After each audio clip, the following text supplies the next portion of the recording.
Hello dear all, welcome to our channel Smart Indian Model School. Smart Indian Model School present Smart Indian EduFun classes.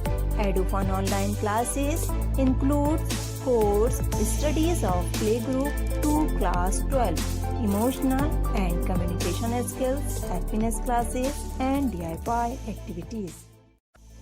यदि आपको हमारा video अच्छा लगा हो तो आगे की वीडियो की नोटिफिकेशन प्राप्त करने के लिए कृपया बेल बटन दबाएं और चैनल सब्सक्राइब करना ना भूलें। Please subscribe our channel of EduFun classes. Thank you for watching. Hello dear students, welcome back to English class. बच्चों, अभी तक हमने ये chapter the portrait of a lady अधिकतर ऑलमोस्ट कंप्लीट ही कर लिया है। We are on the last page of this chapter, page number 6, and we will be studying last paragraph in this video. अभी तक हमने ये पढ़ा था कि जो दादी माँ थी उनकी डेथ हो गई है, वो मर चुकी हैं, और अब ये जो हम लास्ट पैराग्राफ पढ़ने वाले हैं ये उनके फ्यूनरल से रिलेटेड है, यानी उनके अंतिम संस्कार से रिलेटेड है। ठीक है, तो चलिए स्टार्ट करते हैं। You all can take out your Hornbill box, take out page number 6, last paragraph. I am just reading this paragraph now. We lifted her off the bed and as is customary मतलब traditional, यानी कि जैसे कि रिवाज होता है। Laid her on the ground and covered her with a red shroud. Shroud क्या है? यहाँ पे श्राउड होता है एक कपड़ा जिससे डेड बॉडी को ढका जाता है, जिसे हम हिंदी में शायद कफन भी कहते हैं। और जैसा कि ऑथर के यहाँ खुशवंत सिंह जी का रिवाज था कि जो डेड बॉडी थी उसको बेड से नीचे उतारकर ज़मीन पे लिटा दिया जाता है, ग्राउंड में ज़मीन पे लिटा दिया जाता है और उसको रेड कलर के कपड़े से ढक दिया जाता है। वैसे ही ऑथर की फैमिली वालों ने भी यही किया, उन्होंने उनको बेड से उतारा और उनको ज़मीन पे लिटाया और रेड कलर के कपड़े से ढक दिया था। After a few hours of mourning we left her alone to make arrangements for her funerals.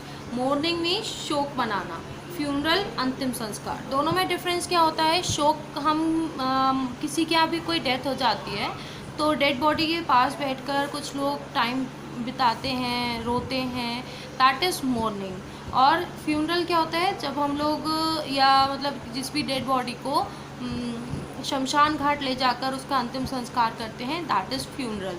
ठीक है, तो अब कुछ घंटों के शोक मनाने के बाद, शोक होने के बाद हम लोगों उन्हें अकेला छोड़ के, यानी कि वो वहीं पे लेटी हुई थी और हम लोग अपने अपने कामों में लग गए जिसमें हम उनके फ्यूनरल की तैयारी, उनके अंतिम संस्कार की तैयारी कर रहे थे। अब क्या हुआ आगे? In the evening we went to her room with a crude stretcher to take her to be cremated.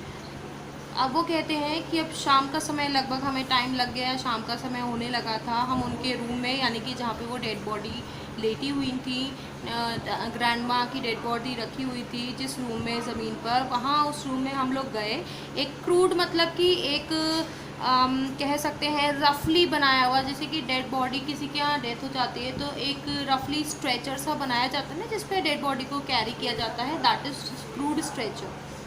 तो वो कहते हैं कि हम लोगों ने एक क्रूड स्ट्रेचर बनाया और उनको दाह संस्कार के लिए, उनके अंतिम संस्कार के लिए ले जाने लगे। The sun was getting and had let her room and veranda with a blaze of golden light. Blaze मतलब बहुत ज़्यादा, very large burning fire. Blaze is very large burning fire. ठीक है, तो अब वो कहते हैं कि जब हम दादी माँ को ले जा रहे थे, उस स्ट्रेचर पर लेटाया और हम उनको दाह संस्कार के लिए ले जा रहे थे, तभी जो शाम का समय था तो ऑब्वियसली सूरज जो था वो ढल रहा था। तो उससे उस समय क्या होती है, सूरज की जो रोशनी होती है वो एक अलग ही गोल्डन से कलर की हो जाती है जब वो ढल रहा होता है। ढलने का टाइम मतलब पूरी तरीके से नहीं ढल रहा था, लगभग इवनिंग के 4 बजे के आसपास जब आप देखते हैं तो सूरज ढल भी रहा होता है, उसकी जो रोशनी होती है वो डायरेक्ट हमारे ऊपर पड़ती है और उसका कलर भी हल्का सा चेंज हो जाता है। उसमें इतनी गर्मी नहीं होती लेकिन लाइट भरपूर होती है ना।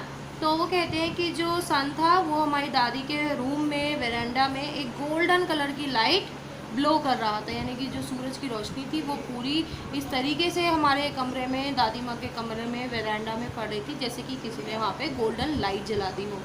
We stopped half way in the courtyard. Courtyard means veranda.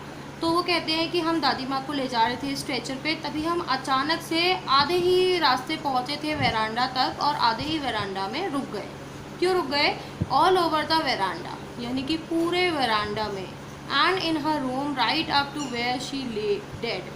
और वो कहते हैं कि और उनके कमरे में जहाँ पर वो डेड बॉडी उनकी रखी हुई थी उस रूम में, and stiff wrapped in the red shroud, यानी कि जहाँ पर वो रेड कलर के कपड़े से ढकी हुई उनकी डेड बॉडी रखी हुई थी, वो रूम में और वेरांडा में सब जगह चारों ओर thousands of sparrows said scattered on the floor। कम से कम हज़ारियों स्पैरोज, हज़ारियों चिड़ियाँ उनके रूम में वेरांडा में आकर के बैठ गई, यानी कि ये वही चिड़ियाँ थी जिनको दादी माँ खाना डालती थी। ठीक है, तो यहाँ हम देख सकते हैं कि चिड़ियों को पता था हमारा खाने का टाइम हो गया है, तो वो खाना खाने आ चुकी थी। और वो जहाँ पे वो बैठी हुई थी, उन्हें दादी माँ का इतना एहसास था कि जहाँ पे उनकी डेड बॉडी लेटी हुई थी वहीं पे वहाँ पर आ गई वो। उन्होंने पूरा वरांडा घेर लिया था। आगे क्या हुआ? देयर वॉज नो चिरपिंग, लेकिन क्योंकि चिड़ियों को ये एहसास हो गया था कि दादी माँ इज़ नो मोर, अब दादी माँ नहीं रही हैं, इसलिए वो बिल्कुल शांत बैठी हुई थी, जैसे कि वो शोक मना रही हूँ। We felt sorry for the birds, हमें बर्ड्स के लिए बहुत बुरा लगा। क्यों? क्योंकि अब दादी माँ नहीं थी, वो उन्हें खाना डालने नहीं उठ सकती थी, और इसीलिए my mother fed some bread for them, मेरी मम्मी उनके लिए थोड़ी सी ब्रेड लेकर आई। उन्होंने जिस तरीके से she broke it into little crumbs the way my grandmother used to and threw it to them, जिस तरीके से मेरी ग्रैंड मदर, मेरी दादी माँ उनके ब्रेड के टुकड़े करती थी छोटे छोटे और उन चिड़ियों को डालती थी, उसी तरीके से मेरी माँ ने भी, मेरी मम्मी ने भी उन ब्रेड के टुकड़ों, उन ब्रेड को छोटे छोटे उन्हीं तरीके से, उसी तरीके से पीसेस में तोड़ा और उन चिड़ियों को डाल दिया। The sparrows took no notice of the bread, लेकिन जो चिड़ियाँ थी उन्होंने तो ब्रेड पे बिल्कुल ध्यान ही नहीं दिया। वो क्या कर रही थी? वो दादी माँ के जाने का शोक मना रही थी। उन्हें दादी माँ के जाने का बहुत ज़्यादा तकलीफ़ थी, इसीलिए उन्होंने ना तो कुछ खाया, ना ही आज कोई चिरपिंग, कोई आवाज़, और वो शांति से वहाँ बैठ गई। When we carried my grandmother's corpse off, corpse means dead body, और वो कहते हैं कि जब हम लोग दादी माँ की डेड बॉडी को ले जाने लगे, दे फ्लू अवे क्वाइटली, वो चुपचाप से उड़ गई, यानी कि अब वो समझ गई थी दादी माँ की डेथ हो चुकी है, वो सिर्फ शोक मना रही थी। और जैसे ही दादी माँ को ले जाने का समय आया, ऑथर और उनके फैमिली वाले दादी माँ को ले जाने लगे, वैसे ही वो चिड़िया भी वहाँ से चुपचाप उड़ गई। Next morning the sweeper swept the bread crumbs into the dustbin, यानी कि वो चिड़ियों ने एक दाना भी ब्रेड का नहीं खाया था, वो सिर्फ दादी माँ को अंतिम विदाई देने आई थी। और अगले दिन जो स्वीपर था, जो सफाई वाले होते हैं, उन्होंने डस्टबिन में सारे ब्रेड के टुकड़ों को फेंक दिया। तो यहाँ हमें पता चलता है कि एक ह्यूमन और एक क्रीचर्स लाइक बर्ड्स, एनिमल्स, इनमें भी एक बहुत अच्छा बॉन्ड होता है, ना कि सिर्फ ह्यूमंस की रिलेशन ह्यूमन से ही हो सकती है। ह्यूमंस की एक प्रॉपर बॉन्डिंग, एक अच्छी बॉन्डिंग एनिमल्स के साथ, बर्ड्स के साथ भी हो सकती है। हर किसी को प्यार चाहिए होता है, और इससे ये भी पता चलता है कि दादी माँ का नेचर इतना अच्छा था कि वो जो बर्ड्स जिनको वो खाना डालती थी, वो भी हज़ारों की संख्या में उनको अंतिम विदाई देने आई थी। So here we have completed this chapter, the portrait of a lady, and I hope this might be understood to you very well. So now we will meet in next video, but don't forget to like this video, and if you wish to have a good understanding of more chapters, then please subscribe our school YouTube channel. Till then, take care, bye bye.